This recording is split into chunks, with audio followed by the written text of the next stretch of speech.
Bar Council members and their supporters took quite a beating from the weather in the Walk for Justice event organised by the Bar Council to submit a memorandum to the Prime Minister.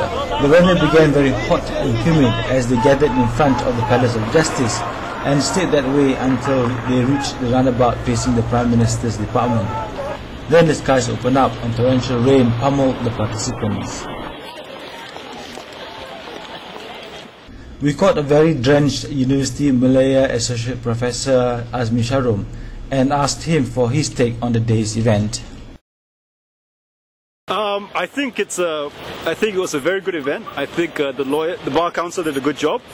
It was very heartening to see so many people. I think a lot more than what we expected, and it's very good to show that there's a large number of lawyers who are very unhappy with the way things are. The road blockage was. It had the opposite effect. It made people more determined to come, and it annoyed a lot of people. And I think it was a typical overreaction to something which is obviously very, very peaceful. And okay, this thing has been boiling since what, 1988? Yeah. And suddenly the video is because of sort of a catalyst, isn't it? Yeah, it is. It is because I think what it is for the first time you see it happening.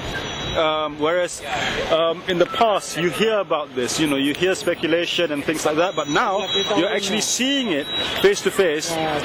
Someone apparently trying to fix judicial appointments, someone who should not be in that position. So I think it shocked everybody out because of the immediacy of it. You think the panel is enough, or are you also echoing the Bar Council's call for a Royal Commission? I think we need a Royal Commission. Absolutely, we need a Royal Commission. I mean, the panel can go on with their work. They shouldn't be stopped. But we definitely need a Royal Commission. We need something definitive to clean up the rot. Do you think people are quite surprised by Nazir Aziz's reaction, because he himself is a lawyer, and to have that kind of attitude, do you think disappoints a lot of people? I think he's a politician first before he's any lawyer, and what his comments are reflective of that. So what are you going to tell your students about all this? That the lawyers have conscience, and they're entering a profession which is noble, and they should never forget that. No matter how much we are made fun of, no matter how much the legal profession has taken a battering over the past 20 years, we must not forget that at the core of it, we are a noble profession. That's what I'll tell them. What do you think is now happening amongst the judges? What are their feelings, you think? I have no idea, man. I have no idea. I wouldn't dare presume. I hope at the very least they see that we are concerned and we are very, very annoyed and we are very, very disappointed with the way things are. I hope at least they can see that. Yeah, in a way, for a lot of laymen, it's quite sad. I mean, we've always looked up to the judiciary and the legal profession, and suddenly to find that it's a little bit dirty. Yeah. Do you think that we should revert to the final appeal to the House of Lords like before? The Privy Council? Privy Council, yeah.